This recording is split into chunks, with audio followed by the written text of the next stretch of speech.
apa aja nih kalau boleh tahu? Game Iska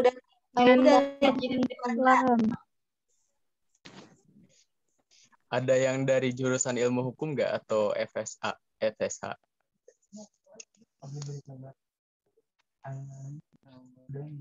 Nggak ada ya? Aku dari jurusan ilmu hukum. Soalnya.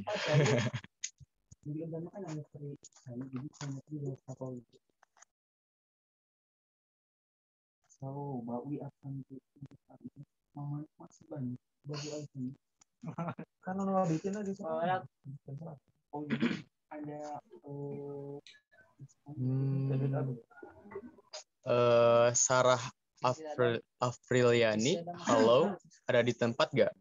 Ini apa ya? Tolong diperhatikan ya kepada kawan-kawan untuk format penamaannya, tolong disesuaikan dengan tata tertib yang telah disetujui sebelumnya gitu. Di mana peserta harus menggunakan format penamaan dengan menggunakan nomor kelompok, kemudian nama kelompok dan juga nama lengkap. Silahkan yang belum menggunakan format penamaan dengan benar, harap dirubah terlebih dahulu sebelum acaranya dimulai. Kita masih ada 6 menit untuk menunggu moderator dan juga narasumber.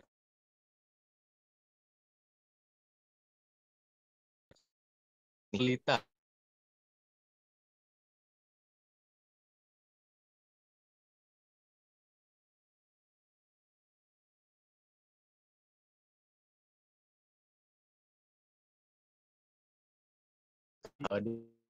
Disampaikan informasinya ke penamaan dengan benar sehingga nanti mana yang panitia dan juga mana yang ini ada siapa barusan Indah Alfiani apa siapa yang cowok? Oh, Saya Sadam. Ya, Sadam. Oh iya, ini kebanyakan dari Aspa 1 ya? Iya Kang, Aspa 1 Jaya Kang. Wih, Aspa 1 Jaya ya.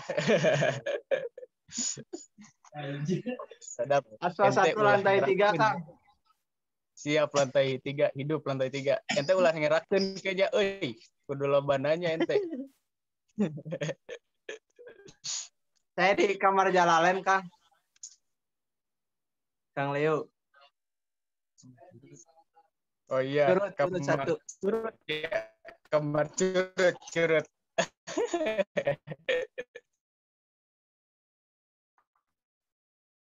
1.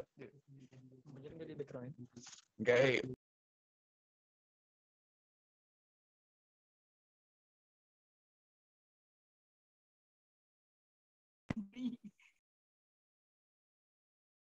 Sambil nunggu pemateri dan juga moderator kita pada malam kali ini, gimana kalau misalkan kita yel-yel terlebih dahulu deh. Ada yang udah tahu belum yel-yelnya? Yel-yel yang kemarin ya Kang? Iya, yel-yel. Udah Kang. Udah tahu Kang. Siapa nih? Ada Rina ya? Rina. Boleh dipimpin nggak? Ini kawan-kawan yang lainnya udah pada siap kan? Siap. Siap, Kang. Siap, Kang. Oh, yuk. Kita yel-yel dulu ya. 3 menit menuju kegiatan. Yuk, dipimpin sama siapa barusan? Rina ya, yang udah tahu ya. Dihitung bareng-bareng ya. 1, 2, 3. Allahul kafi Qasadanal kafi wajadanal kafi Alhamdulillah. Dari diam lebih baik ma'rufan dialihkan barang teman-teman. Allahul kafi Rabbunal kafi. Sedang ta'aruf. Ini yang esin ya terus saya esin. Oh, sebentar wawasan Emang Fajar. Kehadiran diutamakan, jangan baper-baperan, ini umat ma'rufan. Allahu kafi Rabbuna kafi wajadana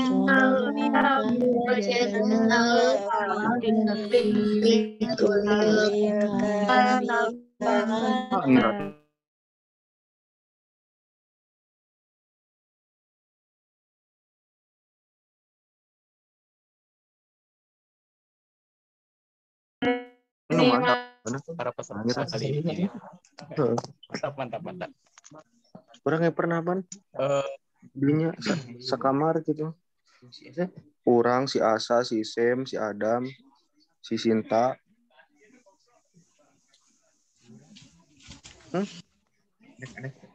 Ya, itu atau orang mau misah mun si Sem jeung si Adam. Nah, hari dia sakasur kieu teh sakasur leutik.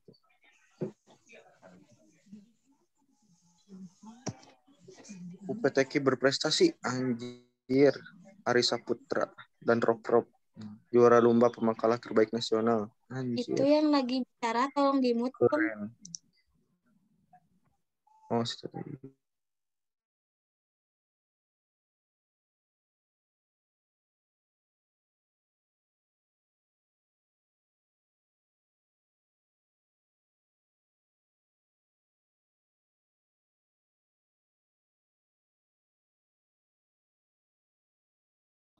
Halo.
kepada kawan-kawan, sekali lagi aku ingetin ya kepada kawan-kawan yang belum menggunakan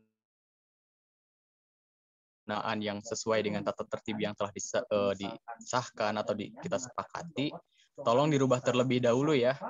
Silahkan keluar terlebih dahulu, atau kalau misalkan bisa di dalam room, silahkan rubah di dalam room sebelum mumpung moderator atau narasumbernya belum hadir. Silahkan dirubah kembali.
Pulang.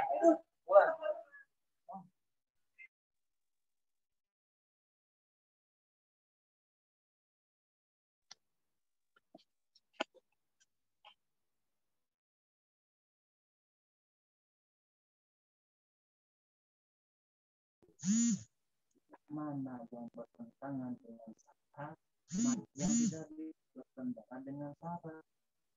Lagi pula kalau misalkan kita tidak mampu untuk belajar bersama di pondok pesantren, apakah kita layak menganggap ujangan-ujangan dari orang tua yang tidak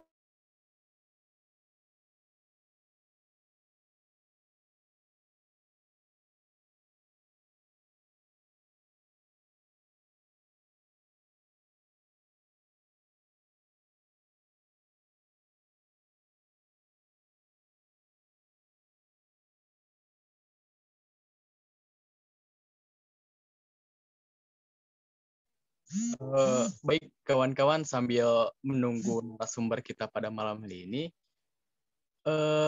gimana kalau misalkan kita review materi dari hari kemarin itu?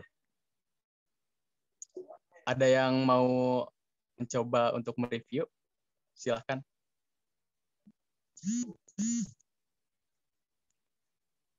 Kemarin itu tentang selayang pandang ya. Gimana?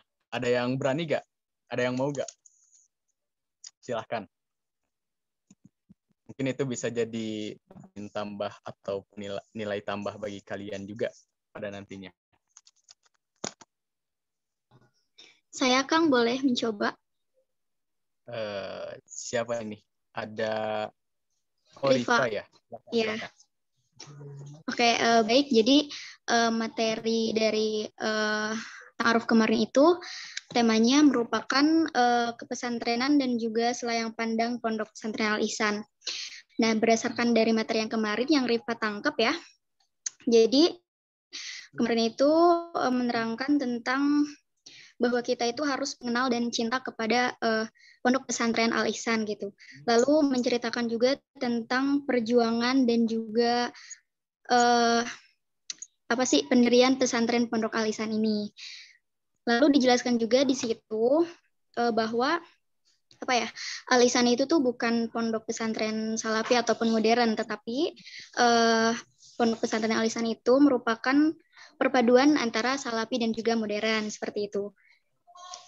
Karena ini didasari atau faktornya itu menyesuaikan dengan keadaan santrinya yang mayoritas merupakan mahasiswa seperti itu.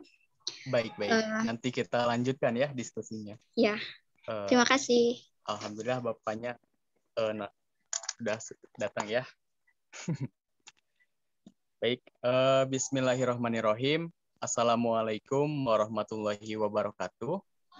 Waalaikumsalam warahmatullahi wabarakatuh. warahmatullahi wabarakatuh.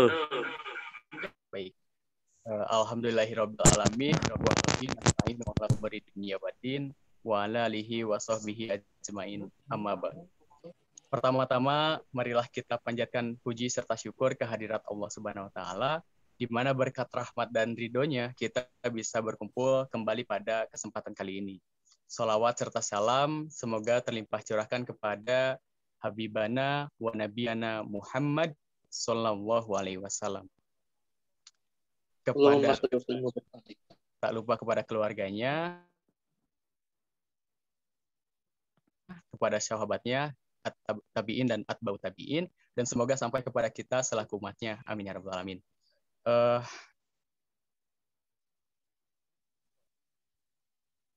Karena moderator dan juga narasumber kita pada malam hari ini sudah hadir bersama kita, maka langsung saja saya bacakan CV dari moderator kita pada malam kali ini ya.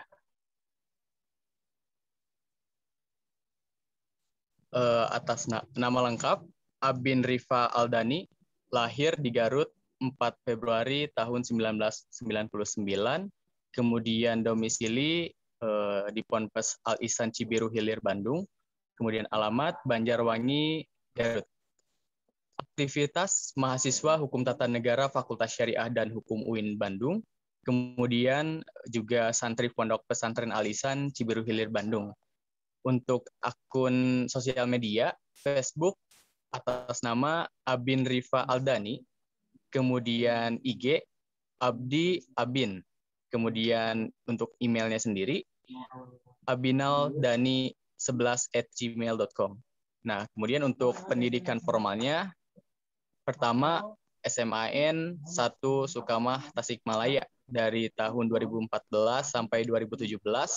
Kemudian mahasiswa Hukum Tata Negara atau Syiasyah UIN Bandung dari tahun 2017 sampai sekarang. Kemudian pendidikan non formalnya yaitu Pondok Pesantren Kiai Haji Mustafa Sukamah Tasikmalaya, kemudian Pondok Pesantren Al-Ihsan Cibiru Bandung. Untuk pengalaman organisasinya sendiri, pernah menjabat sebagai Ketua Paskibra Man 1 Tasikmalaya, kemudian Ketua Angkatan Anadloh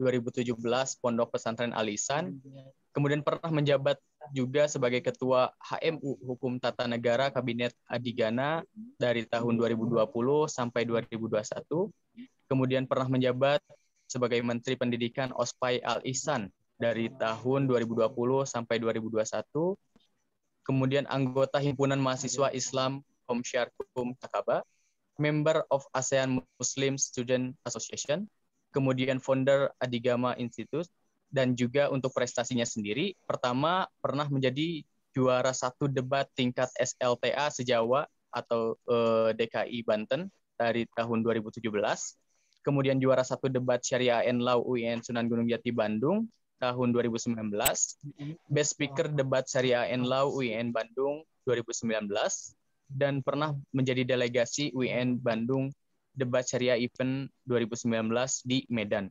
Kemudian delegasi ASEAN Youth Assembly 2019 di Surabaya.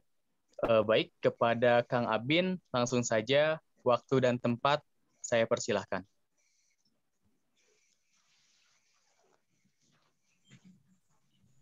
Terima kasih kepada pembawa acara, saudara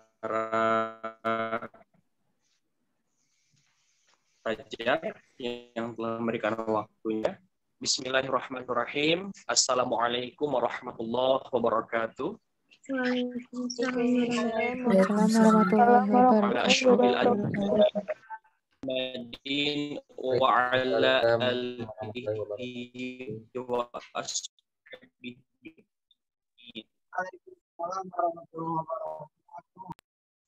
Yang sama-sama kita hormati dan Dr. Haji Dindin Solahuddin MA yang pada kesempatan hari ini ataupun malam hari ini sudah dapat berkenan hadir. Mohon maaf, suara saya jelas. Ini katanya putus-putus. Minjem earphone sandi. Iya, Kang, putus-putus. Suara saya jelas? Iya, Kang, putus-putus. Tidak jelas, Kang. Tadi putus-putus sedikit, tapi sekarang udah. Oke, sekarang mah agak jelas ya kayaknya, pakai earphone. Jelas, Kang. Jelas. Oke, siap. Oke, teman-teman sekalian, sebelum kita masuk ke materi dan juga mungkin tadi sudah mendengarkan bagaimana dan sudah tahu siapa yang akan memberikan materi pada malam hari ini.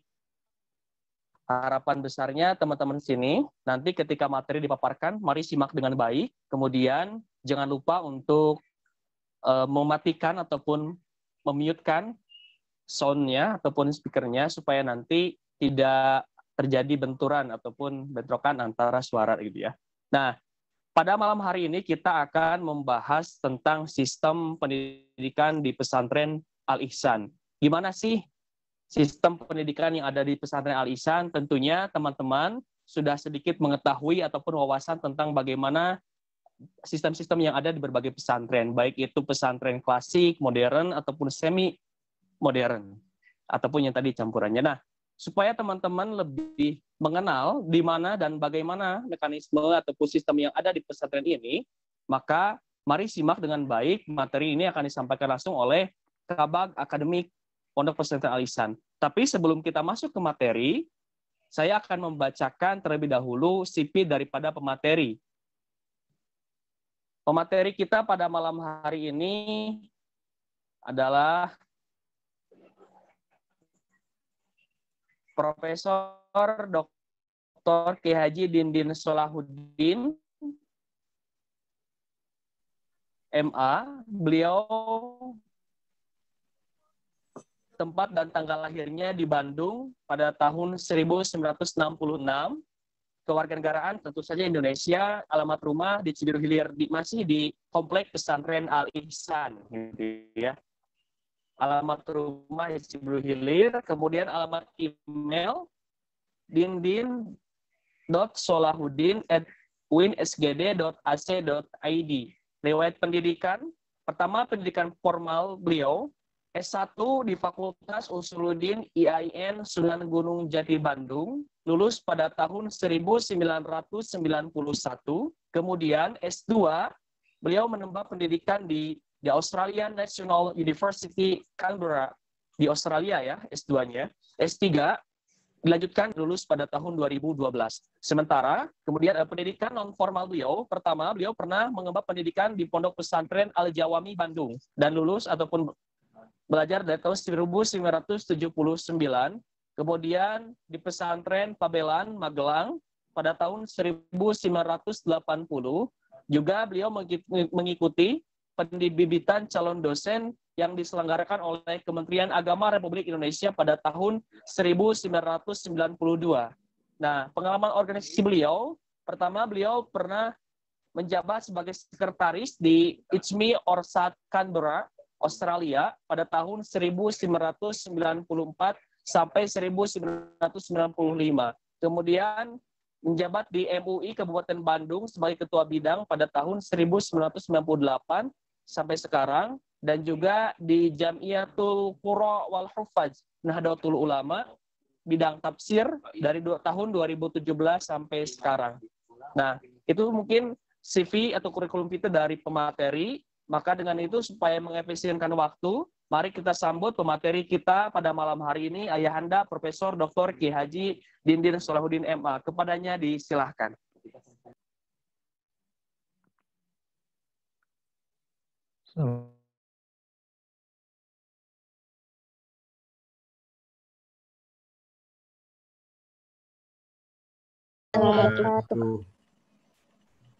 Alhamdulillah, fal mahmudullahu jalla jalaluh.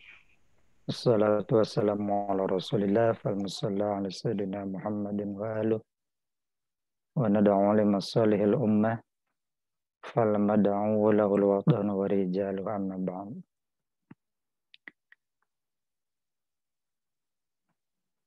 Al-Mukarramun, Presiden, Gubernur, dan seluruh jajaran kabinet OSPAI, Al-Mukarramun, para calon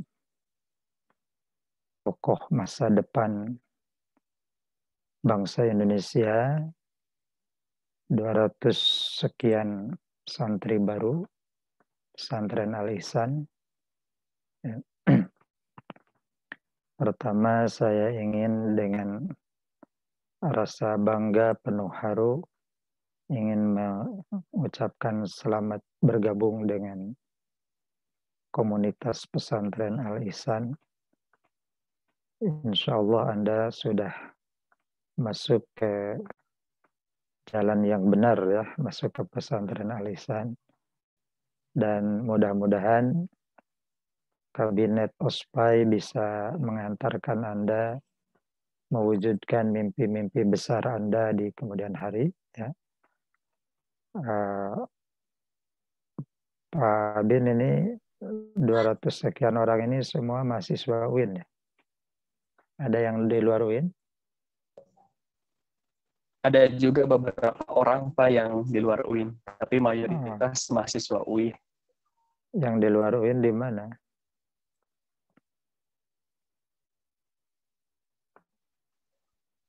Silakan, ada yang mau menjawab yang di luar UIN? Ada yang bukan di UIN kuliahnya?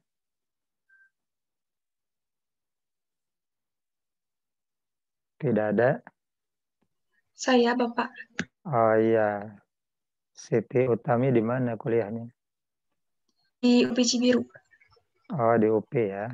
Oke. Ya. Ada lagi? Ya, selamat sekali lagi buat Anda. Dan saya percaya, saya yakin ya, Anda sekarang sudah ditempatkan oleh Allah di sebuah jalur yang lurus ya menuju ke masa depan Anda sebagai para calon tokoh masa depan bangsa ya. Nah, saya malam ini hanya punya waktu ya untuk membahas sistem pendidikan di pesantren Al-Ihsan. Mungkin saya bicara beberapa menit saja. Kemudian nanti kita kembangkan lebih luas di dalam dialog ya. Nah, mungkin saya ingin menjawab dulu pertanyaan yang sering banyak diajukan oleh santri baru ya.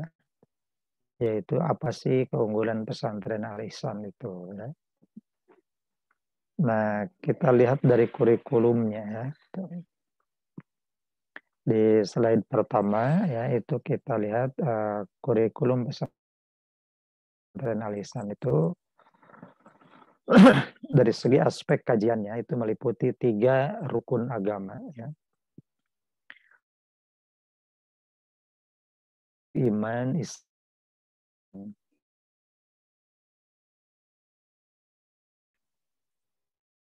Ibadah adalah ibadah.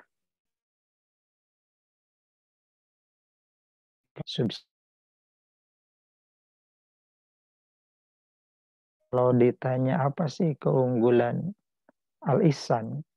Ya diversitas. Ya. Diversitas itu keragaman. Ya. Karena kadang ada santri yang berekspektasi jawabannya itu adalah misalnya keunggulan Al-Ihsan itu tafsir misalnya. Atau keunggulan Al-Ihsan itu bahasa misalnya. Atau hadis. Nah, karena apa? Karena banyak pesantren yang memang mengambil salah satu disiplin ilmu ya atau fun ilmu yang menjadi trademark pesantrennya. Nah, ini berbeda dari pesantren pada umumnya. Al-Ihsan tidak mengambil itu. Jadi Al-Ihsan tidak menjadikan disiplin keilmuan sebagai ciri khas pesantren. Justru ciri khas pesantren adalah diversitas keilmuan. Jadi keragaman disiplin ilmu itulah yang menjadi ciri pesantren Al-Ihsan. Jadi keunggulannya di situ. Jadi semua bidang, semua aspek ya itu akidah, ibadah, akhlak itu dikembangkan di sini, dikaji di sini.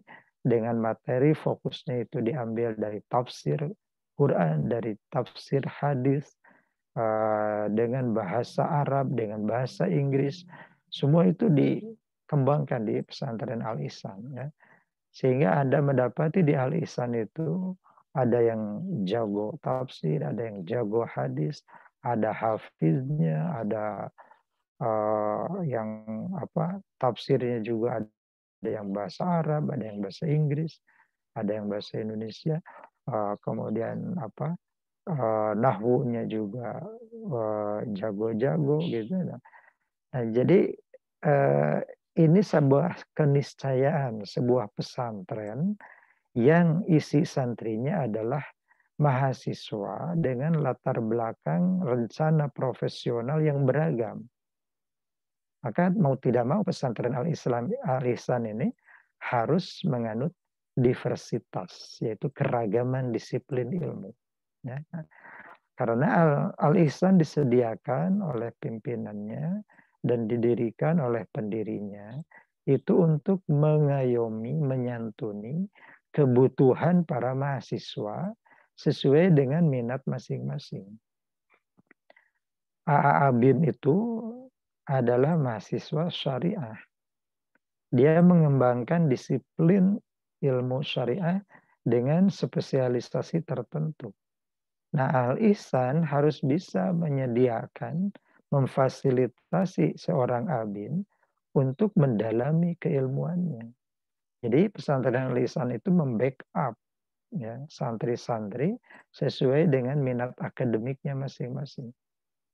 Kalau ada santri Al-Ihsan misalnya mahasiswa Fakultas Saintek misalnya yang mendalami taruhlah biologi misalnya, maka Al-Ihsan menyediakan tafsir-tafsir yang membackup seorang calon saintis bidang biologi. Ya. Misalnya tafsirnya disantuni dengan tafsir Ar-Razi misalnya, atau dengan buku-buku atau kitab-kitab, baik itu kitab kuning maupun kitab putih ya, itu disediakan untuk membackup ya. Maka di sini materi utamanya itu tentu saja tafsir dan hadis sebagai sumber wahyu ya. Kemudian bahasanya dua bahasa sekaligus ya.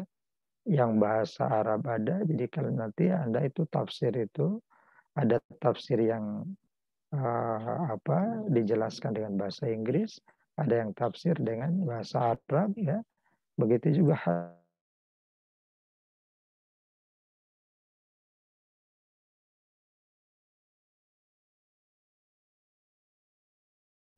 itu menjelaskan aspek-aspek ini dan mengaji materi-materi ini ya itu. Di slide berikutnya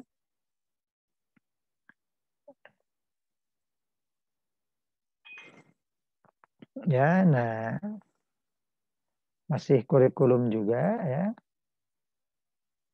Nah, jadi untuk sumbernya itu kita ambil turos ya, kitab-kitab klasik ya, yang rata-rata berwarna kuning ya, dan kitab asri ya, kitab-kitab modern yang rata-rata berwarna putih ya.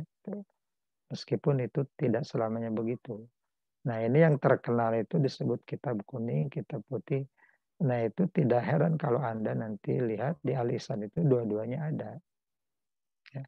Nah, kita memang mengkombinasikan dan memadukan antara khazanah keislaman klasik ya dengan kitab-kitab kuning itu dengan khazanah keislaman kontemporer yang modern yang sudah mengadaptasi perkembangan zaman. Ya. Nah, itu semua kita pelajari di sini sehingga nanti kita tidak terlalu asik dengan kitab-kitab klasik dan juga kita tidak tercerabut dari khazanah intelektual Islam yang salafi yang awal gitu ya, itu.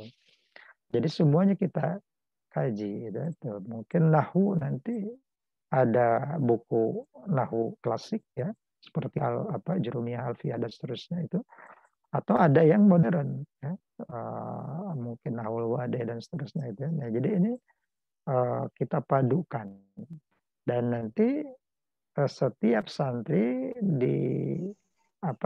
diberi kebebasan sesuai dengan minatnya, sesuai dengan bidang kajian di kampusnya itu untuk lebih memilih yang mana, lebih memprioritaskan yang mana. Tapi dua-duanya kita pelajari, tapi nanti ada prioritas-prioritas yang diambil oleh para santri ya itu. Dan metode yang kita gunakan ya di slide berikutnya untuk pengajian ini pada prinsipnya itu diserahkan kepada guru masing-masing ya itu sesuai dengan bidang kajian masing-masing. Nah, tetapi secara umum ya ada 6 ini yang biasa kita gunakan ya. Tentu dengan variasi masing-masing dan dengan stressing masing-masing. Tapi yang intinya yang 6 ini. Yang pertama adalah instruksi. Instruksi itu bukan perintah ya, tetapi ini mengikuti teori instructional teaching atau instructional learning gitu. Jadi yang umum itu metode pembelajaran atau pengajian yang umum, yaitu yang bandongan, ya, guru menjelaskan, murid mendengarkan, santri mendengarkan. Itu namanya instruksi, ya, instructional model of learning, ya, itu. Jadi ceramah instruksi itu, ya, penjelasan-penjelasan yang lebih one way traffic communication, ya. Jadi santrinya lebih pasif, kemudian gurunya lebih aktif, itu yang instruksi seperti itu, ya. Nah, tetapi dalam 1 jam pelajaran di pesantren ini tidak seluruhnya dialokasikan untuk instruksi itu. Nanti ada bagian-bagian tertentu dengan diskusi. Jadi dengan tanya jawab dan saling lengkapi, saling isi, ya, dalam proses pengajian yang sifatnya diskusi itu, ya, itu. Jadi kan kalau dalam teori pembelajaran itu model instruksi itu sebetulnya tidak boleh lebih dari 15 menit atau 10 menit. Ya. Karena kekuatan konsentrasi setiap pelajar, baik itu SD sampai perguruan tinggi, bahkan sampai S3, itu hanya sekitar 15 menit. Ya. Selebihnya itu kalau ceramah terlalu lama, itu kalau nggak ngantuk, hilang konsentrasi, mungkin ngobrol, mungkin kesana kemari. Nah, makanya biasanya instruksi itu nggak lama, ya, itu. Ya sekitar 10 menit, 15 menit. Terus itu dikombinasikan dengan diskusi itu, dengan tanya jawab dan seterusnya. Nah, ada metode yang disebut demonstrasi. Ini bukan unjuk rasa, tetapi unjuk kebolehan. Ya.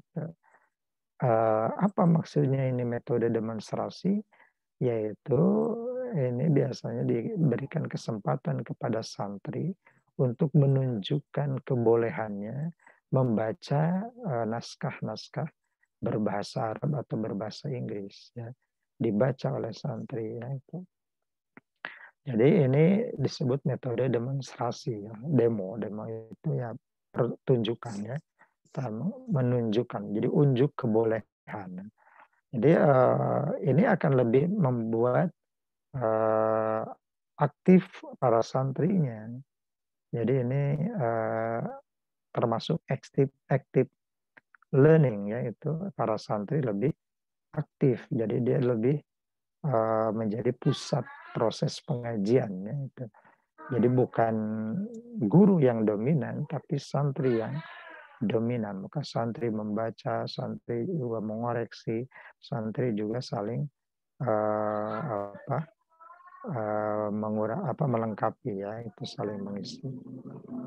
Ada juga metode memorisasi, ya. Nah, metode ini, ya, untuk bidang-bidang tertentu, misalnya untuk tasrif, ya, sorof, ya, itu biasanya digunakan ini, ya,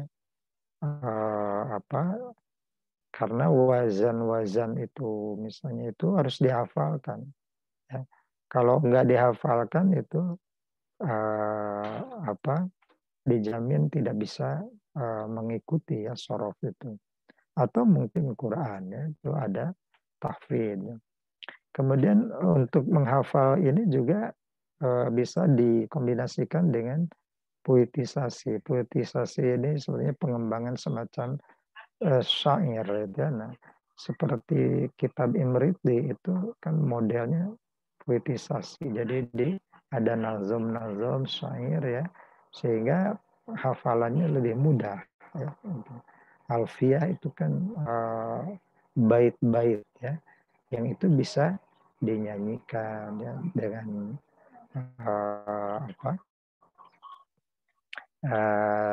dengan irama tertentu, dan itu menjadi bagian dari metode kita. Dan terakhir ada metode simulasi atau peragaan-peragaan di mana ada bidang-bidang tertentu yang memang harus diperagakan, yaitu misalnya untuk ilmu mantik atau ilmu balaghah misalnya, atau subjek-subjek yang lain itu yang menuntut mungkin role playing ya, dan seterusnya itu termasuk pada kategori simulasi ini ya.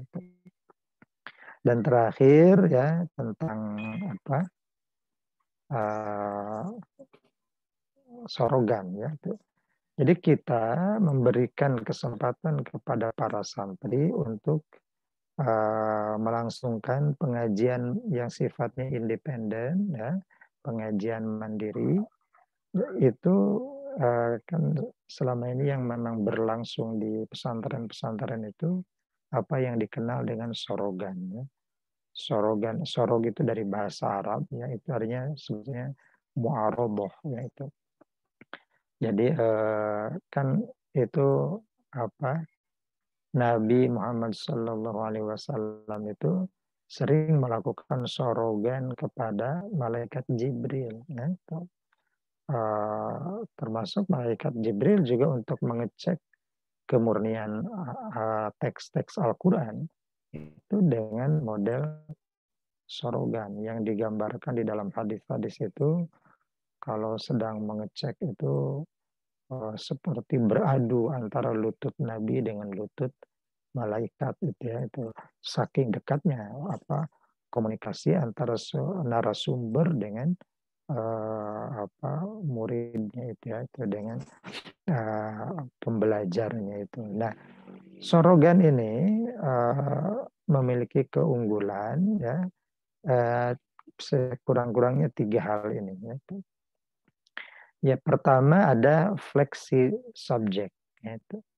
Jadi santri bisa menentukan apa bahan kajiannya sendiri. Misalnya dia punya tugas dari kampus untuk membuat artikel tentang topik A misalnya. Maka dia itu nanti mencari rujukan berbahasa Arab atau berbahasa Inggris yang di situ memuat kontennya itu tentang topik A tadi, lalu untuk bagian-bagian yang tidak mengerti, tidak paham dibaca sendiri, dia datang temui seseorang yang dia percaya bisa menjelaskan bahan itu ya. Nah itu maka subjeknya itu, materinya itu fleksibel. Jadi lentur terserah kebutuhan kita butuhnya apa, dan itu bisa mendatangi guru, bisa mendatangi kakak kelas, bisa mendatangi siapa saja ya. Maka yang ketiga itu fleksi resource ya, fleksi, jadi narasumbernya itu juga fleksibel, bisa siapa saja, tidak harus kiai, tidak harus guru, tidak harus, tapi siapa aja yang paling kita nyaman belajar bersamanya ya. Mau teman sekamar, mau teman seangkatan, mau kakak kelas, mau siapa aja.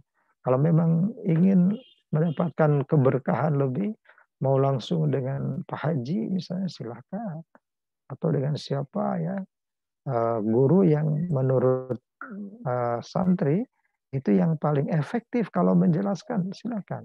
Nah inilah, jadi gurunya juga fleksibel, jadi fleksi resource, narasumber yang dicari, yang diminta untuk menjelaskan bagian-bagian tertentu itu juga fleksibel, tergantung mana yang paling cocok dengan santrinya. Dan yang ketiga itu flexi time, yaitu flexi time itu artinya waktunya juga fleksibel, ya, ditentukan oleh santri sendiri. Misalnya kalau pagi ada kuliah berarti ya sorogannya siang atau sore. Kalau sore kuliah atau ada kegiatan mungkin sorogannya pagi atau malam. Kalau malam misalnya, jadi itu silakan menentukan ya sorogan itu. Dan tidak harus misalnya 1 jam atau 2 jam terserah misalnya. Kalau pagi sempatnya cuma setengah jam, ya setengah jam saja, nah itu flexi time. Ya. Kalau sore misalnya sempatnya 1 jam, 1 jam. Sesuai dengan apa? Sesuai dengan kesempatan, sesuai dengan subjek matter yang disorongkannya itu. Kalau kan subjeknya itu bisa membutuhkan waktu lama dan membutuhkan waktu sebentar saja. Itu bisa jadi sorogan itu hanya 5 menit misalnya, dan itu sangat produktif ya. Dalam sehari orang bisa, seorang santri bisa sorogan berkali-kali untuk subjek matter yang berbeda, pada waktu yang berbeda, dengan narasumber yang berbeda. Inilah semua 3 hal ini fleksibel. Ya. Flexi subject, flexi time, flexi resource. Ya. Nah. Atau pengajian mandiri itu bisa dalam bentuk muzakarah. Ya. Muzakarah itu ya menghafal, mengingat-ingat kembali, mengulang-ulang apa yang sudah disampaikan oleh dosen atau oleh guru di pesantren, itu muzakarah. Nah itu bisa dilakukan sendiri. Jadi muzakarah itu pembelajaran mandiri pasca pembelajaran. Ya. Jadi setelahnya, misalnya kemarin ada jadwal balagoh. Nah, hari ini saya ingin mengulang lagi sendiri untuk memastikan bahwa tidak ada yang kelewat, tidak ada yang salah paham, dan itu muzakarah. Nah, kalau mutola'ah itu pra pembelajaran, jadi sebelumnya. Mutola'ah itu, misalnya besok ada jadwal alfiah misalnya. Saya sebelum nanti mendengarkan penjelasan dari guru, saya belajar dulu sendiri. Nah itu mutola'ah. Ya, jadi semacam mengintip apa yang akan dipelajari besok. Dan biasanya santri yang mendahului proses pengajian itu dia akan menguasai jauh lebih banyak daripada santri yang tidak melakukan mutola'ah. Di mutola'ah ini sebetulnya apa yang biasa dilakukan oleh para guru. Ya, para dosen itu sebelum mengajar mutola'ah dulu. Nah sekarang mutola'ah ini dilakukan oleh santri.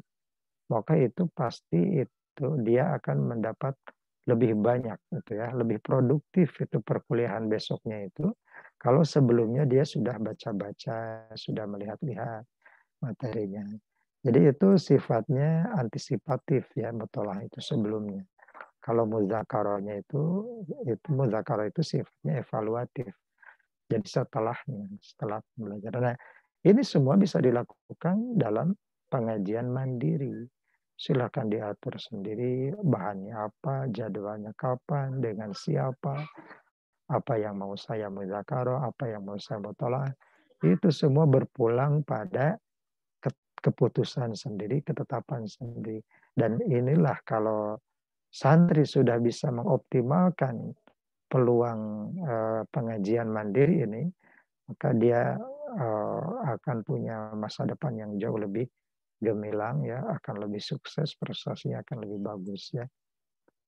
Karena pasti santri yang seperti ini itu dia akan memanfaatkan setiap celah waktu, setiap peluang, sumber daya, sumber apa itu, sumber dayanya, sumber dananya, pasti akan dioptimalkan untuk kemajuan dirinya.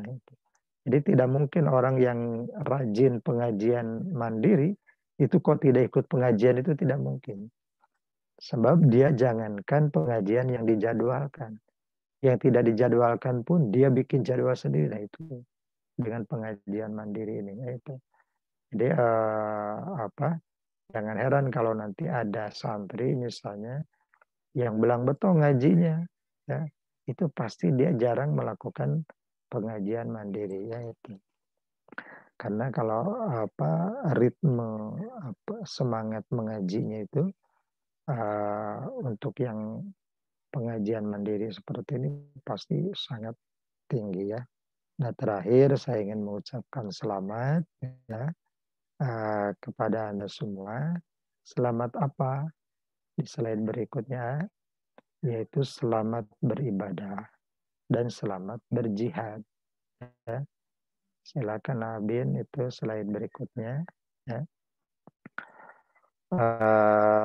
Apa? Selamat beribadah apa? Beribadah mengaji. Ya. Selamat berjihad apa? Berjihad mengaji. Ya. Abin slide berikutnya. Panitia mohon maaf, slide Ya. berikutnya panitia. Jadi ini kita para santri ini kita yakinkan, kita tanamkan bahwa ngaji itu adalah ibadah. Ngaji itu adalah jihad. Jadi kalau santri kita ditanya oleh malaikat atau oleh Allah ketika sedang ngaji, sedang apa? Sedang ibadah. Terus sedang ngaji, sedang apa? Sedang berjihad. Jadi jihad itu hanya perjuangan. Perjuangan kita hari ini adalah mengaji. Ibadah kita hari ini adalah mengaji. Ya. Jadi kalau orang tidak mengaji, ya luput dari jadwal-jadwal mengaji, maka dia akan kehilangan ibadah, akan kehilangan pahala berjihad, ya, dan seterusnya. Ya. Nah ini saya ucapkan selamat beribadah ngaji dan berjihad ngaji. Ya, oke. Silakan Abin kalau ada yang mau bertanya, memperjelas, ya, menambahkan, mengurangi boleh.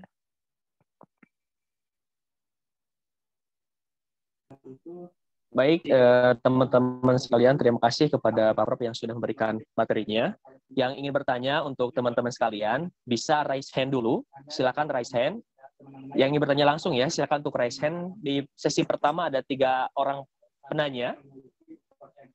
Dan yang tidak ingin raise hand, yang tidak ingin bertanya langsung bisa di kolom chat. Tapi saya utamakan dulu yang ingin bertanya secara langsung. Baik, silakan yang mau bertanya secara langsung. Di sini yang pertama ada saudara siapa ini dari nomor 8, Iman dari kelompok Iman Al-Koni. Slide-nya di stop sharing aja itu panitia. Iya Kang. Iya. Jajang Ahmad Hidayat. Ya, siap. Assalamualaikum Silakan, warahmatullahi wabarakatuh. Waalaikumsalam warahmatullahi wabarakatuh. Bisa dinyalakan videonya, Jajang? Ya Kang, tunggu sebentar ini lagi peci. Mati ya. Masuki lah, baik mau nanya. Udah juga belum kopea tuh. Kalau tadi kopea kopea nanti kopea. Silakan, Jajang. Izin memperkenalkan, nama saya Jajang Ahmad Hidayat dari ASPA 1 Kobo Kamar Imriti. Izin bertanya mengenai pengajian atau mencari ilmu. Saya pernah membaca dalam Nazom Al-Ala bahwasannya dalam nazom tersebut ada 6 syarat mencari ilmu. Nah, salah satunya yaitu tuli zamani, yaitu lama waktunya yang panjang gitu untuk mencari ilmu.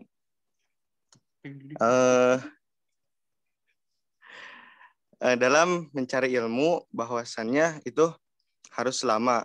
Nah, adapun dari penilaian masyarakat bahwasannya di pesantren itu ada yang dipandang sebelah mata gitu, yang lulusan pesantren ya Kang. Nah, bagaimana cara kita untuk menghilangkan atau meyakinkan masyarakat supaya lulusan pesantren itu masa depannya cerah gitu Kang. Terima kasih. Wassalamualaikum warahmatullahi wabarakatuh. Waalaikumsalam warahmatullahi wabarakatuh. Terima kasih, Jajang. Silakan di mute dulu. Yang selanjutnya dari nomor 19, Widaningsih. Silakan Widaningsih untuk menyalakan video dan suaranya. Baik. 8 ya. Bismillahirrahmanirrahim. Assalamualaikum warahmatullahi wabarakatuh. Waalaikumsalam warahmatullahi wabarakatuh. Sebelum Sebelumnya perkenalkan nama saya Wida Ningsih dari Asrama Putri 2 Kamar Arofah. Izin bertanya ya Pak, bagaimana caranya agar kita memprioritaskan pengajian mandiri gitu, secara menjadwal gitu. Soalnya kan Pak, manusia itu kan dibolak-balikan hatinya gitu. Ada rasa malas, ada juga rasa rajin gitu. Gimana agar pengajian mandiri itu bisa dilakukan meskipun dalam keadaan sedih atau bahagia gitu. Terima kasih. Siap. Selanjutnya ada dari At-Tantawi ya. Silakan untuk menyalakan suaranya. Bismillahirrahmanirrahim. Assalamualaikum warahmatullahi wabarakatuh. Waalaikumsalam warahmatullahi wabarakatuh. Alhamdulillah. Nama saya Piki Wardana dari kelompok 18 Ali At-Tantawi. Izin bertanya Ustaz, untuk di Alisan sendiri itu metode pengajaran yang dilakukan itu menggunakan bahasa Indonesia atau bahasa Sunda. Soalnya saya pribadi belum begitu mengerti dan paham tentang bahasa Sunda. Kalaupun dijelaskan dengan menggunakan bahasa Sunda. Seperti itu, Ustaz. Oke, terima kasih Vicky. Syukuran, Ustaz. Ini satu lagi tadi nih, Randy Saiful Patah. Silakan langsung saja untuk bertanya Randy Saiful Patah. Bismillahirrahmanirrahim. Assalamualaikum warahmatullahi wabarakatuh. Waalaikumsalam warahmatullahi wabarakatuh. Perkenalkan, nama saya Randy Saiful Patah dari kelompok 12 Syekh Abdurrahman, asal pesantren Kiai Haji Zainal Mustafa Sukamana. Izin bertanya, Pak Kang, mengenai pengajian di Al-Ihsan, apakah nanti akan diadakan proses klasifikasi marhalah atau pembagian kelas, ataukah para santri mengambil kitab yang akan dipelajari di Al-Ihsan atau bagaimana Pak? Terima kasih. Oke, terima kasih Saudara Randy. Ini Randy satu alma mater ya dulu sama saya ternyata. Pak, tadi ada 4 penanya. Yang pertama pertanyaannya tentang dari Saudara Jajang terkait bagaimana cara kita untuk meyakinkan masyarakat bahwasannya lulusan pesantren itu adalah generasi emas ataupun cemerlang ke depannya gitu. Itu yang pertama. Yang kedua, dari Saudara Wida Ningsih, bagaimana cara kita untuk istiqomah dalam memprioritaskan pengajian mandiri, tidak tergantung kepada mood mungkin ya, kadang sedang, kadang bahagia, tapi kita bisa istiqomah. Yang ketiga dari Saudara Vicky, yaitu terkait metode pengajaran, apakah menggunakan bahasa Indonesia atau bahasa Sunda, karena beliau ataupun dia di Vicky ini mungkin belum terbiasa dengan bahasa Sunda. Dan yang terakhir dari Saudara Randy, apakah sebelum masuk ke pesantren akan ada pengklasifikasian marhalah atau kelas? Dan apakah nanti santri mungkin yang bisa ataupun yang sudah pesantren dan yang belum mondok itu disatukan, atau santri ini dibebaskan untuk memilih kelasnya gitu? Itu saja Pak mungkin terkait pertanyaan yang di sesi pertama. Silakan Pak. Oke. Ini pertanyaan-pertanyaan calon tokoh masa depan luar biasa ya, bagus-bagus ya. Ini calon-calon pemimpin potensial ya. Pertama dari calon presiden Jajang ya, ini ada bagaimana supaya merasa lebih pede ya, gitu. Sebagai calon presiden gitu ya. Nah, ini Pak Jajang ya. Pertama kita berusaha untuk menjadi diri sendiri ya. Jadi jangan terlalu pusing dengan kesan orang. Orang lain itu mau mengesani masa depan santri itu suram ya atau apa, biarin aja, nggak usah kita ini jangan dikendalikan oleh orang lain. Ya. Tapi harus bisa menjadi diri sendiri dan mengendalikan diri sendiri. Ya. Kalaupun kita ingin punya masa depan cemerlang, itu bukan karena kita pusing dengan ocehan orang, tapi memang karena itu mimpi saya. Gitu. Ya. Jangan dikendalikan oleh orang lain ini. Bagaimana meyakinkan orang? Kita nggak perlu meyakinkan masyarakat. Ya. Tapi kita meyakinkan diri sendiri untuk bisa punya masa depan yang gemilang. Gitu. Nah, apa yang kita lakukan itu semua adalah untuk masa depan kita, bukan karena ingin meyakinkan masyarakat, itu bukan. Ya, itu. Karena itu nanti akan otomatis. Kalau kita berhasil menyusun masa depan yang bagus, membangun masa depan yang gemilang, itu otomatis masyarakat juga yakin dengan kita.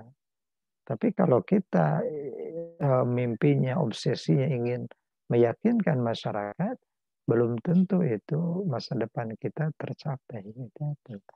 Jadi itu yang pertama ya. Jadi apa yang harus kita lakukan? Ya lakukan yang terbaik. Terutama optimalkan tadi pengajian mandiri ya itu. Yang ini sekaligus menjawab nomor 2 ya.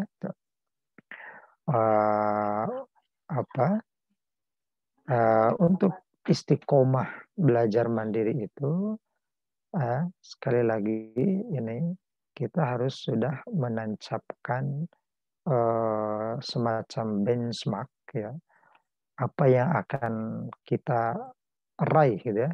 Benchmark itu kalau bahasa kitanya itu patok duga ya tuh. Jadi kita mematok gitu ya, yang kita ingin capai itu seperti apa, setinggi apa, sejauh apa, itu harus kita canangkan dari sekarang.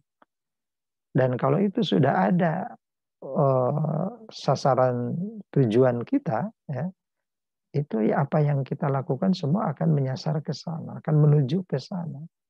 Sehingga itu kita ini tidak terombang-ambing oleh perasaan-perasaan sedih, ya, merasa malas, merasa dan seterusnya. Itu nanti akan teratasi dengan sendirinya, akan hilang dengan sendirinya. Kalau kita ini fokus pada apa yang kita kejar. Coba ambil gambaran dari seorang pelari, seorang atlet maraton atau atlet sprint misalnya itu kan dia itu nggak lihat kanan kiri. Pokoknya saya ingin mengejar titik finish ke sana. Itu aja. Dan itu dia mengerahkan segenap kemampuannya. Kalaupun ada kakinya sakit, ada terpaan angin misalnya, ada terik matahari, itu semua diabaikan. Ya. Kenapa? Karena dia fokusnya ke titik finish. Gitu. Sampai ada itu atlet itu yang juara itu misalnya sampai ke titik finish sampai pingsan. Kenapa? Karena dia mengerahkan seluruh kemampuannya. Ya. Dan dia tidak memusingkan orang lain. Pokoknya saya ingin mencapai ke sana. Ya, itu. Nah itulah cara kita supaya istiqomah. Jadi nanti ini apalagi kalau nanti sudah offline ya, mudah-mudahan nanti awal semester depan kita sudah bisa offline di pesantren gitu. Nah, itu nanti kalau kita tidak istiqomah, kita ini bisa terancam, tergoda oleh contoh-contoh tidak baik dari santri yang lain atau mungkin dari senior-senior. Ya. Ketika Anda akan pergi ke kelas pengajian misalnya, melihat ada senior malah gogoleran gitu ya, malah ini.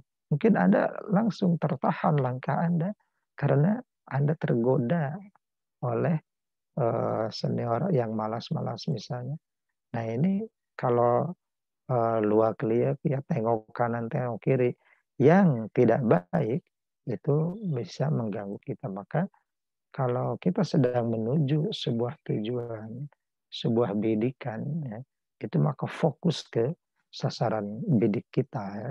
Tidak usah memikirkan yang lainnya.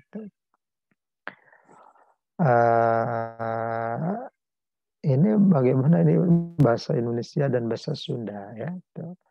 Nah, kita di sini guru-guru semua menggunakan bahasa Indonesia ya. Dan nanti mungkin saja ada bagian-bagian tertentu yang memang lebih pas kalau pakai bahasa Sunda. Dan itu tidak masalah ya itu.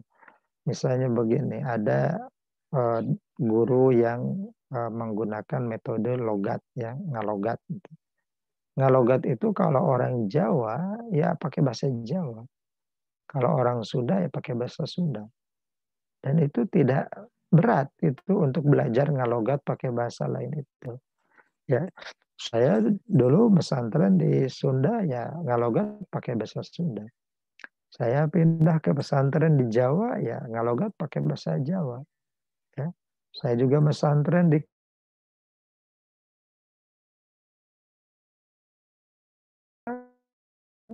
ngalogat itu, jadi tidak usah jadi masalah gitu.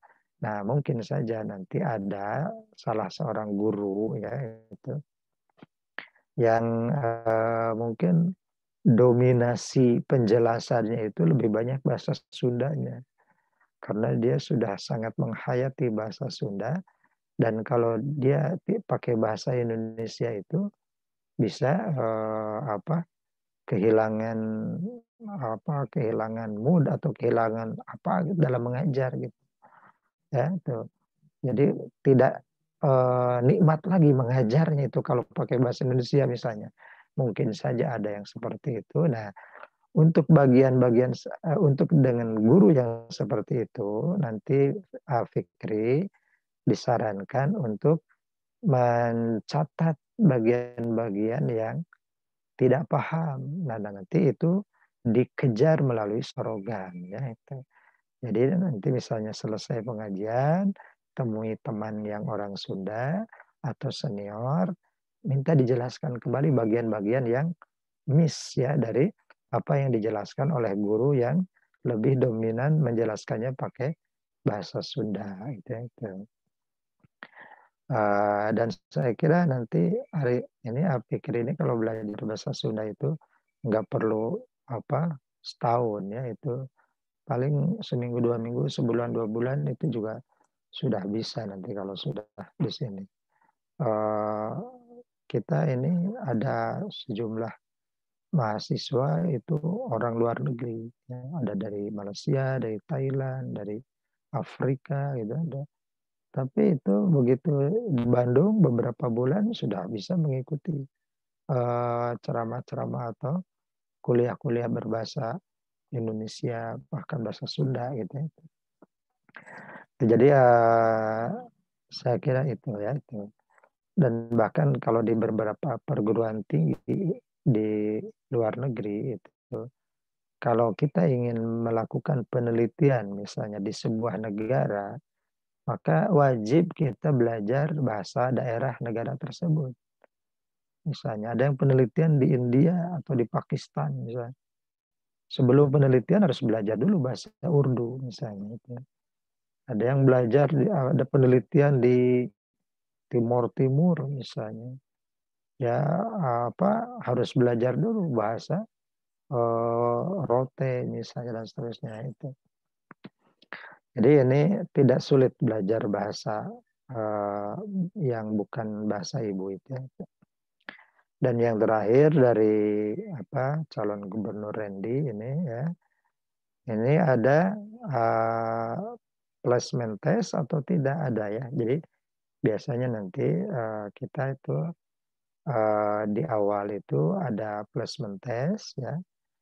Nah untuk yang sudah bagus-bagus itu biasanya langsung ke kelas 2 atau ke kelas 3 ya. Tapi pada prinsipnya secara umum santri baru itu masuknya ke kelas 1. Ya. Kecuali nanti ada beberapa santri yang memang sudah bisa mengikuti ke kelas 2 atau kelas 3 bisa dipindahkan ya itu. tapi itu biasanya tidak banyak. Nah, bagaimana untuk yang tidak punya basic pesantren, ya, tidak punya latar belakang madrasah misalnya.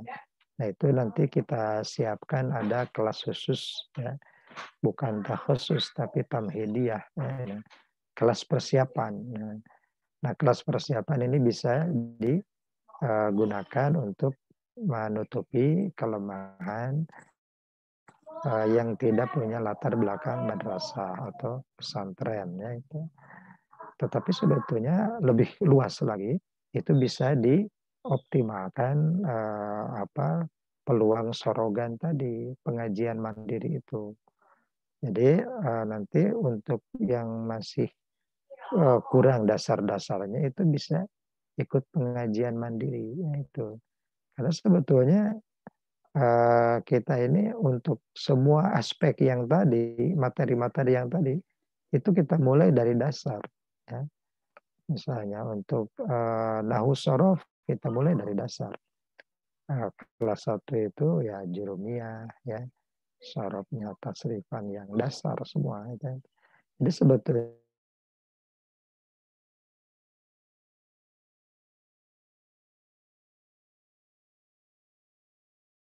kira nanti bisa terseret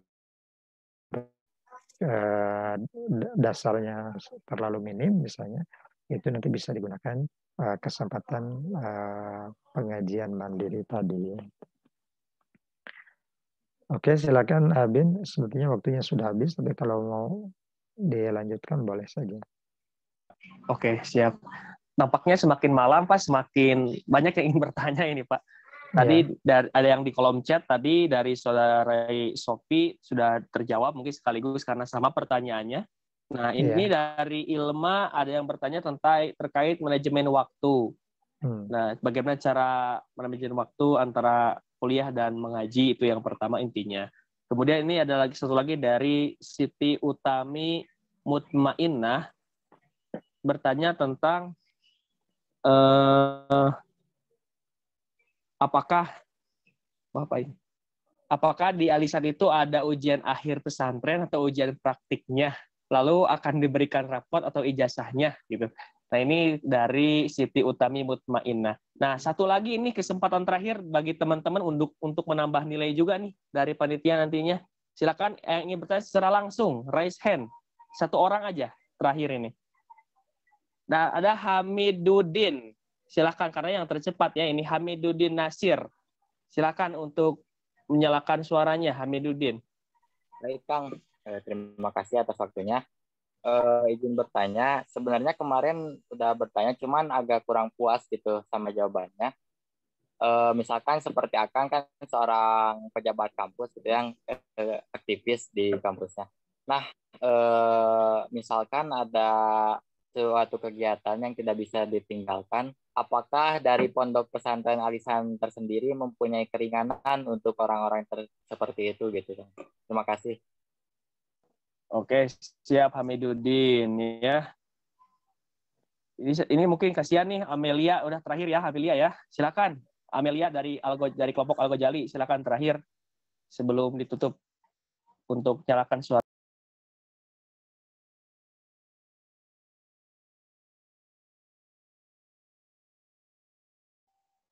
Ada Amalia ini yang masih ngangkat tangan, yang raise hand. Kalau tidak ada mungkin dicukupkan saja pertanyaannya tadi pertama dari saudari Ilma terkait manajemen waktu, dan ini sama apa pertanyaan dengan yang barusan dari Hamid. Yang satu lagi terakhir di kolom chat ini ada yang bertanya dari Iwan Setiawan terkait pendidikan di pesantren Alisan itu berapa lama Pak katanya. Ya, dan terakhir dari saudari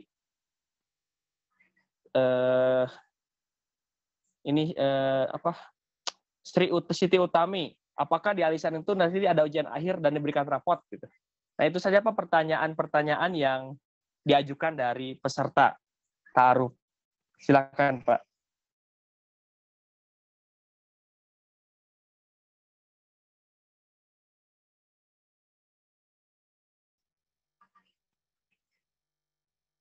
Oke, mungkin sambil menunggu Bapak, tadi ada pertanyaan-pertanyaan yang cukup bagus ya dari Oke, teman-teman. yang pertama dari siapa tadi? Ilma ya. Iya, Pak. Dari Ilma tentang manajemen waktu ya. Sebetulnya tentang manajemen waktu ini sama juga dengan pertanyaan Hamiduddin ya. Juga tentang manajemen waktu sebetulnya itu ya. Kalau yang terakhir tadi tentang lama nyantri ya. Tentang lama nyantri, dan satu lagi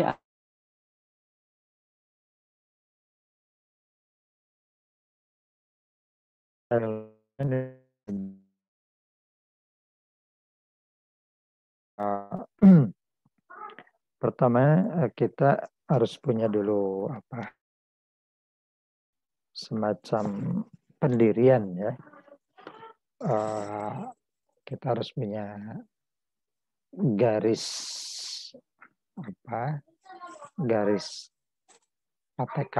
tekad ya, bahwa kita ini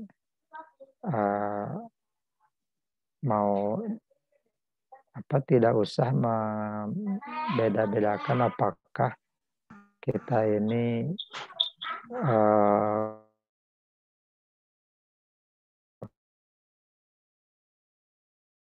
kuliah, nah ini ya, tidak usah dibeda-bedakan seperti itu ya. Jadi kita ini harus digariskan di dalam pikiran kita, di dalam tekad kita, bahwa kita ini sedang thalabul ilmi, mencari ilmu, ya, secara terpadu antara ilmu di pesantren dan ilmu di kampus. Gitu. Ilmu di pesantren untuk memperkuat profesi saya di kampus, rencana profesional yang dirintis di kampus ini. Nah, di kampus juga untuk memperkuat ilmu keagamaan saya yang saya cari di pesantren. Jadi nanti antara ilmu di pesantren dengan ilmu di kampus itu berjalan sinergis, ya, saling menguatkan, ya. Bukan saling menegasikan dan bukan saling bersaing gitu ya, itu. Tapi berjalan seiring antara ilmu kampus dengan ilmu pesantren. Gitu. Justru ini terintegrasi, terpadu. Ya, apa yang kita pelajari di pesantren itu memperkuat ya keilmuan kita yang kita pelajari di kampus. Begitu juga apa yang kita pelajari di kampus memperkuat penguasaan ilmiah kita apa yang dipelajari di pesantren. Ya, sebagai ilustrasi ringan, ya, kalau Anda misalnya di Fakultas Tarbiyah misalnya, ya, itu Anda memerlukan teori-teori pendidikan dari khazanah ilmiah Islam, maka di Al-Ihsan ada buku yang diaji bersama, yaitu At-Tarbiyah Al-Islamiyah misalnya gitu ya. Ini contoh yang paling mudah. Nah, kalau Anda di pesantren misalnya sedang mempelajari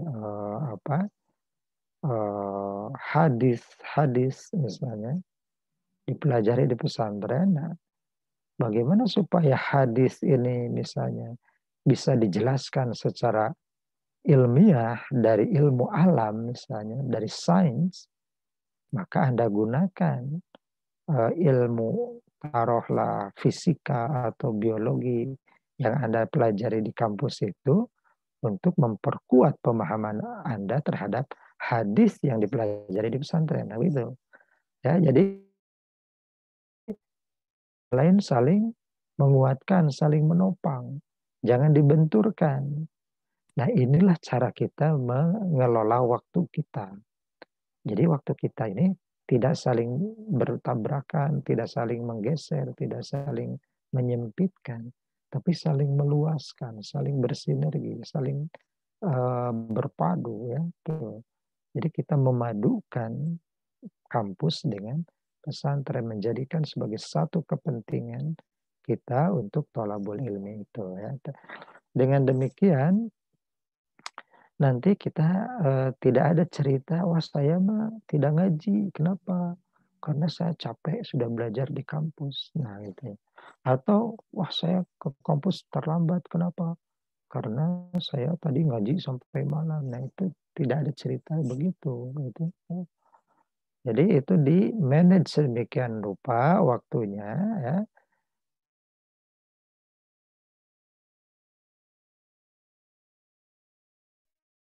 Dari siapa tadi yang bertanya tentang rukhsah itu ya.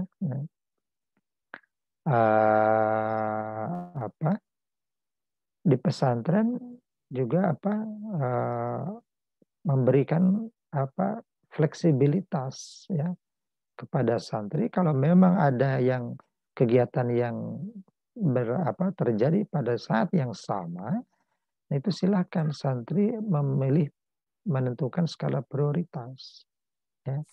Dan inilah cara memanage waktu ya. Jadi nanti Anda bisa menentukan mana yang bisa ditunda dulu, mana yang tidak bisa. Dan itu bisa mungkin saja yang Anda tunda yang di pesantren mendahulukan yang di kampus, atau Anda tunda yang di kampus mendahulukan yang di pesantren. Nanti silakan diatur ya itu dengan pertimbangan-pertimbangan yang rasional gitu.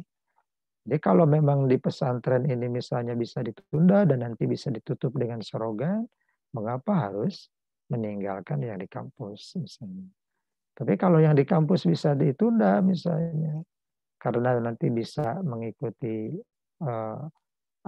kuliah ke kelas yang berbeda atau ke dosen yang berbeda, mengapa harus meninggalkan jadwal di pesantren misalnya itu. Jadi itu silakan diatur sendiri ya.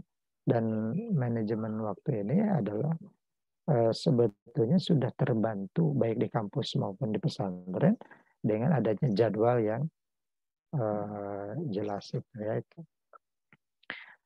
Nanti misalnya kalau tiba waktu ujian di kampus ya, itu jangan sampai ada alasan tidak ngaji karena apa sedang ujian ya. Perhatikan di sini apa penjelasan filosofisnya. Begini ya.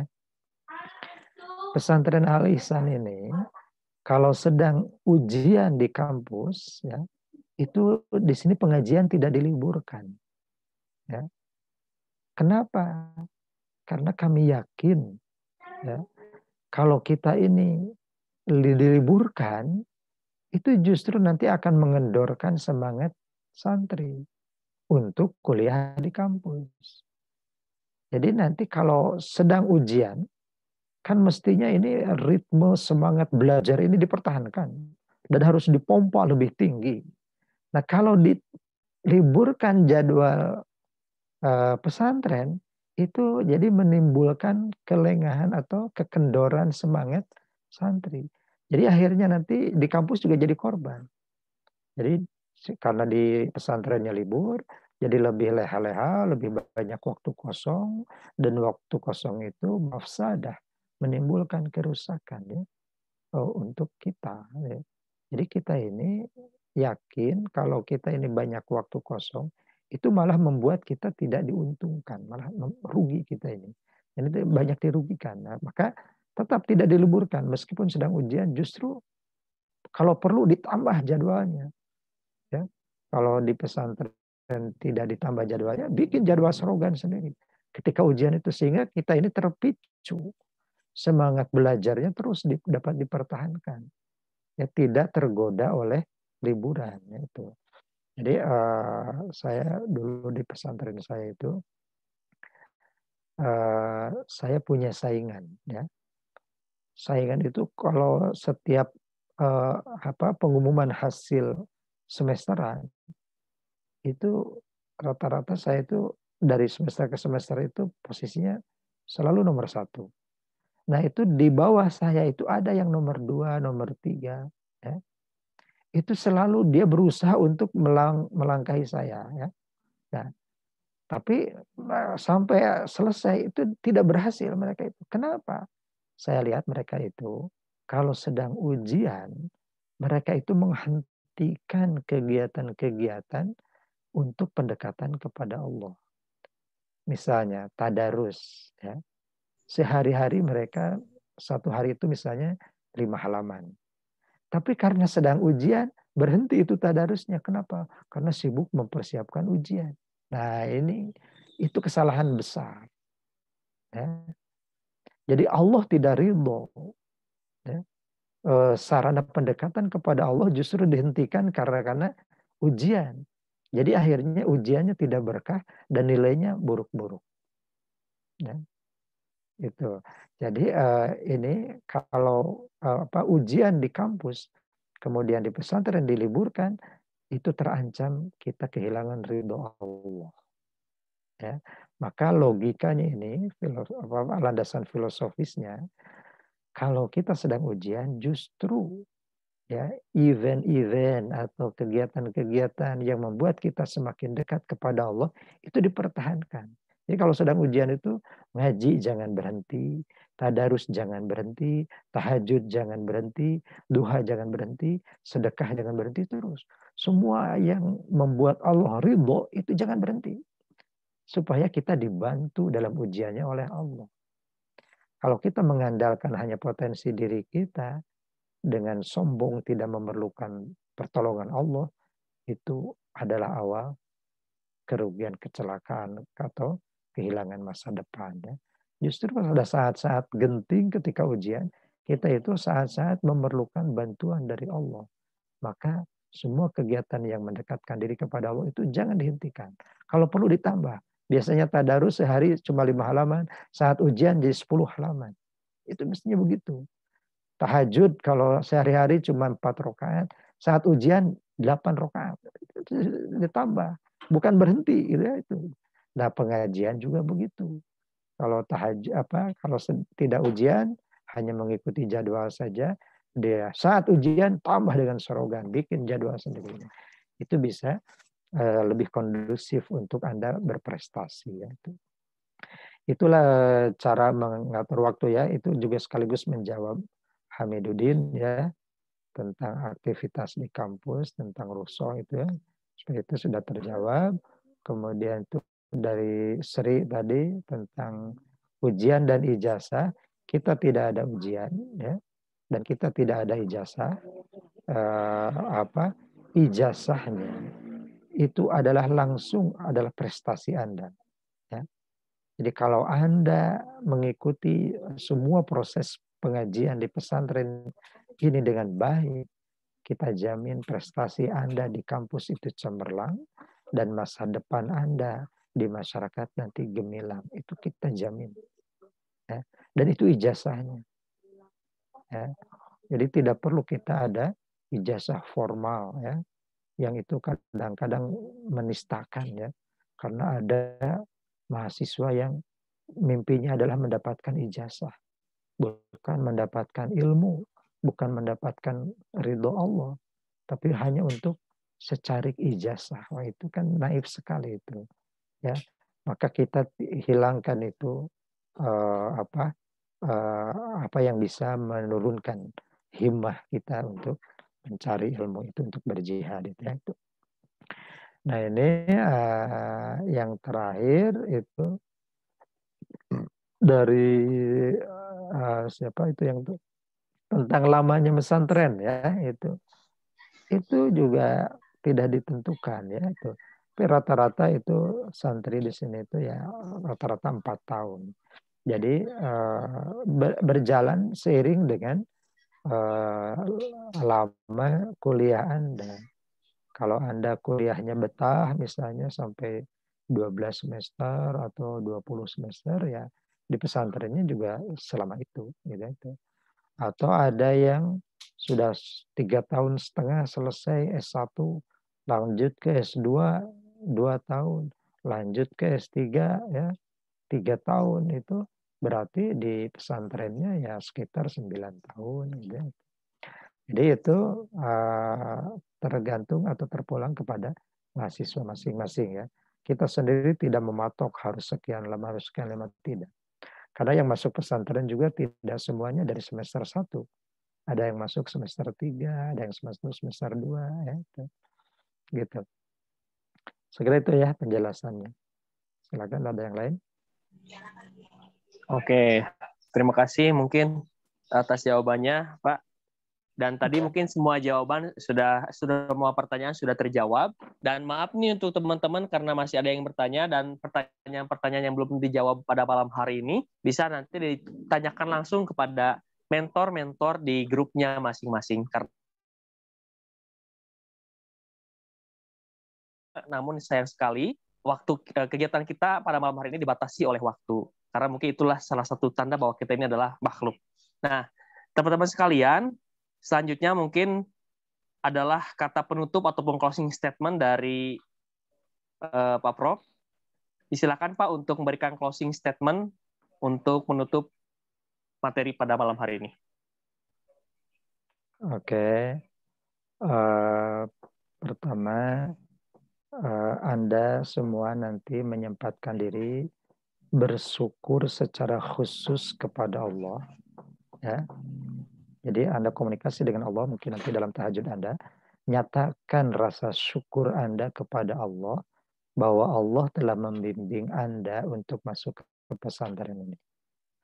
Lalu Anda berjanji kepada Allah, bahwa ungkapan syukur saya akan diwujudkan dalam bentuk mengikuti seluruh proses pengajian di pesantren ini dengan secara maksimal, secara optimal. Begitu aja ya. Sudah cukup ya. Kurang Baik, lebihnya saya mohon maaf. Wabillahi taufiq walhidayah. Assalamualaikum warahmatullahi wabarakatuh. Waalaikumsalam warahmatullahi wabarakatuh. Oke, berarti tepuk tangan virtual saja ya. Silakan untuk tepuk tangan virtual, nggak usah dinyalakan suaranya untuk kita pada malam hari ini. Alhamdulillah. Saya udah bisa pamit ya, Abin. Oh iya, silakan Bapak. Ya. Turun Bapak. Ya, turun bisa Mbak.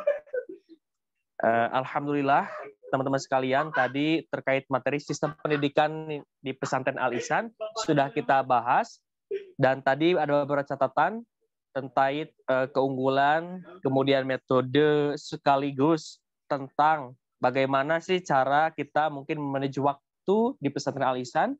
Pertanyaan-pertanyaan sungguh luar biasa. Namun satu kata yang saya kutip, satu kalimat yang saya kutip dari pernyataan Pak Prof, bahwasanya apa yang kita pelajari di kampus adalah untuk memperkuat apa yang kita pelajari di pesantren. Pun sebaliknya, apa yang kita pelajari di pesantren adalah apa yang akan menjadi memperkuat apa yang kita pelajari di kampus. Itu saja yang bisa saya sampaikan. Terakhir, saya bikin quotes yang senantiasa yang menjadi ciri khas di Al-Ihsan adalah al-hayatu kulluha ibadah. Hidup itu semuanya adalah ibadah.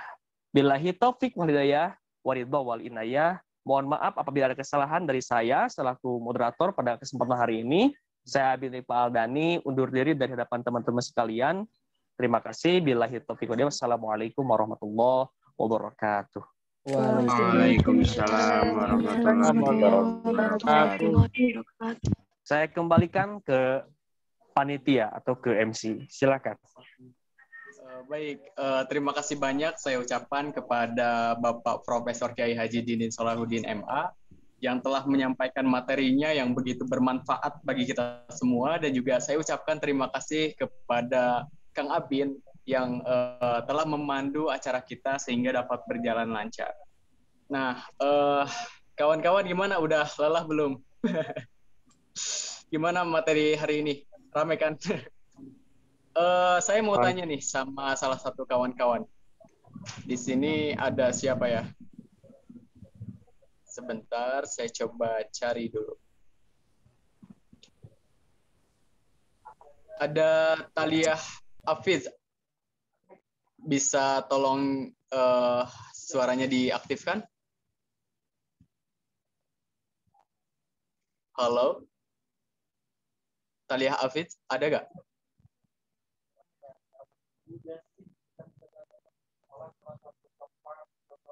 Baik, Talia Hafiz juga merespon ya. Kemudian di sini ada Andika. Halo Andika, bisa didengar suara saya? Andika dari kelompok Al-Ghazali.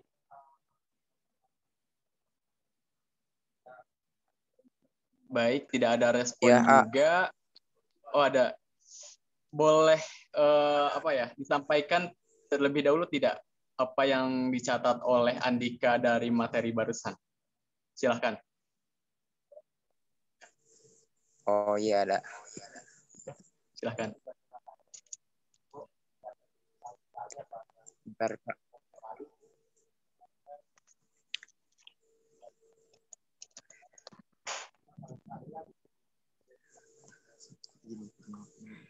Perkenalkan, nama saya Nika Pratama dari kelompok 8. 2. Baik. Jadi sebagai kurikulum yaitu akidah atau iman, ibadah, akhlak, serta keunggulan alisan yaitu keagamaan, disiplin ilmu dengan dengan fokus materi tafsir, hadis, dan bahasa, serta memenuhi kebutuhan manusia sesuai dengan minatnya masing-masing, seperti tafsir dan hadis, serta sebagai sumber wahyu yaitu kitab kuning dan kitab putih, atau kitab modern gitu, yang kitab kuning, kitab klasik gitu. Kita metode pengajian di alisan, yang pertama instruksi atau metode pengajian umum, misal yaitu guru menjelaskan, santri mendengarkan 10-15 menit. Terus diskusi, kegiatan bertukar pikiran di antara para santri. Yang ketiga demonstrasi untuk kebolehan, yaitu memberikan kesempatan kepada santri untuk membaca naskah bahasa Arab atau bahasa Inggris. Terus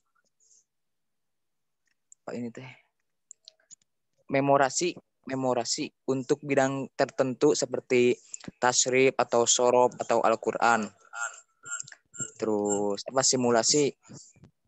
simulasi peragaan karena ada bidang tertentu yang perlu peragaan.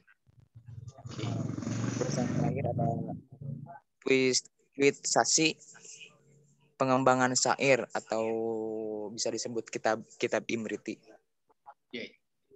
Terima kasih, Pak. Baik. Assalamualaikum warahmatullahi wabarakatuh. Waalaikumsalam warahmatullahi. Baik. Terima kasih ya.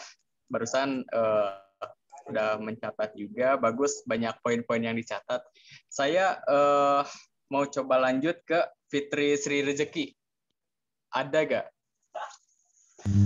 Ada. Mana nih? Gimana, boleh disampaikan tidak apa yang telah dicatat oleh saudari Fitri dari materi yang telah disampaikan tadi? Silakan. Ini Fitri nyata tentang beberapa keunggulan di Ponpes Al-Ihsan dalam bidang kurikulumnya. Di sini ada beberapa aspek. Ada aspek akidah yang fokusnya iman, terus akidah, akhlak mah ihsan. Apa ya tadi ini teh? Islam teh apa ya, lupa. Gak kebaca. Iya. Terus fokus materinya tuh ada tafsir sama hadis sebagai sumber wahyu. Terus bahasanya ada bahasa Arab sama bahasa Inggris. Terus keunggulan di Al-Ihsan ini bukan gimana ya? Jadi teh diversitas keragaman dalam disiplin ilmunya. Terus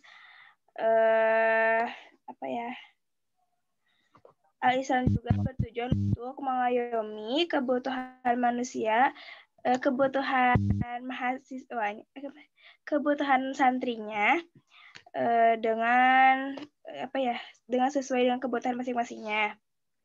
seperti tadi yang Bapak contohkan, seperti untuk mahasiswa yang pilih dengar, seperti untuk mahasiswa biologi kayak Tafsir Ar-Razi katanya gitu.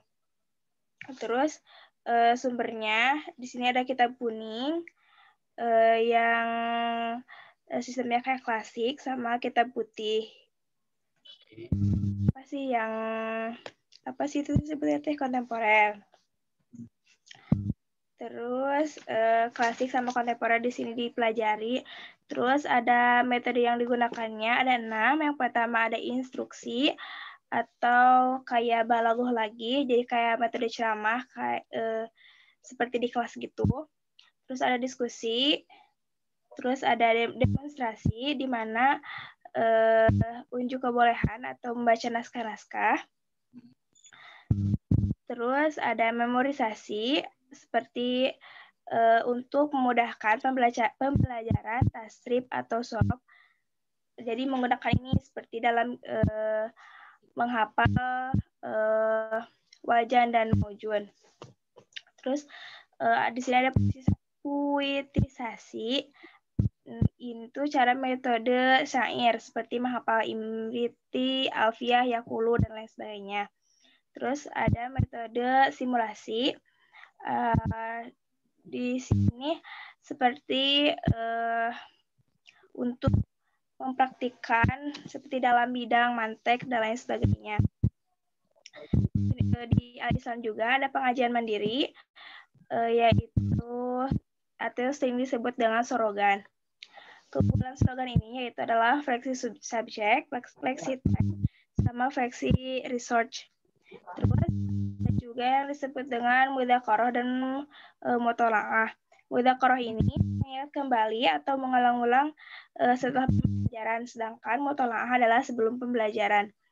Contohnya seperti esok hari itu kan mempelajari tentang suatu hal tuh ya. Nah, si orang tersebut mempelajari sebelum waktunya atau di malam harinya. Terus mungkin sekitar baik. Iya, siap. Mantap. Ternyata banyak juga ya. Oke, bagi kawan-kawan yang lain yang ingin mereview materi, nanti boleh lewat mentornya masing-masing ya. Karena kita udah semakin larut juga. Mungkin ada satu poin di mana yang poin ini saya catat dari materi yang disampaikan oleh Pak Dindin tadi ya. Di mana kita itu nggak boleh gini ya. Yang membedakan kita dengan orang yang kosan itu pasti kita ada mengajinya ya. Nah, kita itu jangan sampai membedakan antara kita itu mau kuliah sambil ngaji atau ngaji sambil kuliah gitu. Nah, jangan sampai ada pikiran seperti itu di dalam hati dan juga kepala kita gitu. Di mana kita itu seperti yang telah disampaikan oleh Kang Abin tadi, kita di sini niatnya untuk mencari ilmu. Di pesantren untuk memperdalam ilmu agama kita, dan di kampus untuk memperdalam ilmu duniawi kita gitu. Nah, seperti itu ya, itu poin pentingnya. Satu hal lagi, bagi kawan-kawan untuk pertemuan selanjutnya, tolong format penamaannya dicatat ya.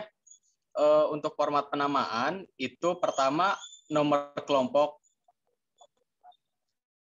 kemudian nama lengkap kawan-kawan semua, kemudian dilanjut dengan nama kelompok, sehingga pada saat kawan-kawan bertanya, Dewan Juri, pada saat kawan-kawan bertanya, moderator ataupun pemateri tidak kebingungan gitu. Ini nama lengkapnya yang mana gitu. Terkadang pemateri ataupun moderator terkecoh dengan penamaan tersebut gitu. Nah, jadi kawan-kawan tolong disesuaikan ya untuk pertemuan selanjutnya.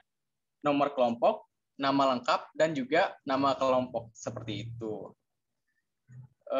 Baik, karena waktunya juga sudah larut, maka untuk pertemuan kali ini kita cukupkan saja. Dan mari kita tutup dengan membaca hamdalah secara bersama-sama.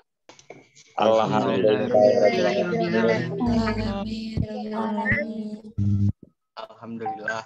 Ya, terima kasih kepada kawan-kawan semua yang telah hadir pada pertemuan kali ini. Semoga ini juga termasuk ke dalam amal ibadah kita semua. tetap semangat, jangan menjadi beban juga. Semoga kawan-kawan bisa menjadi orang-orang yang sukses pada suatu hari nanti. Amin.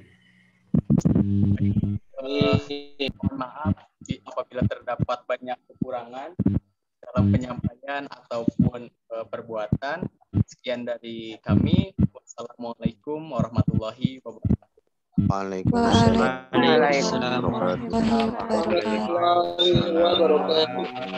Waalaikumsalam warahmatullahi wabarakatuh. Selamat beristirahat bagi kawan-kawan semua. Silahkan. Siap kawan-kawan, istirahat semuanya. Siap. Mohon maaf, atur nuhun.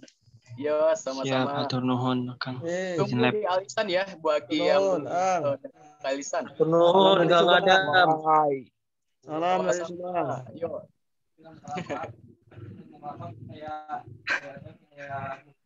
Kang Liu. Mohon mang, gerak robo mang.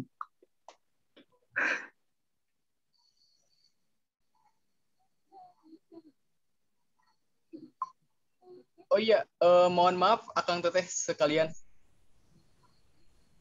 Kawan-kawan, stop dulu ya, jangan dilanjutkan untuk kita adain sesi foto bersama dulu ya, dokumentasi. Saya lupa. Udah Mohon pada maaf. keluar, aduh.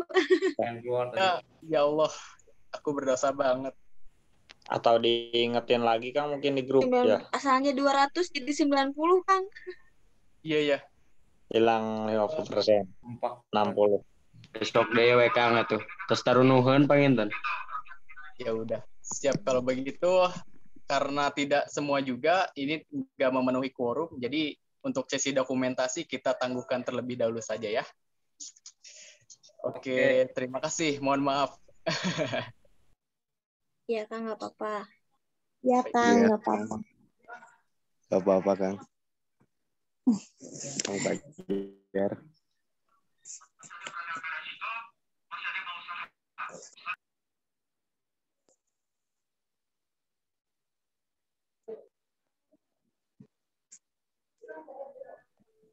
Oh,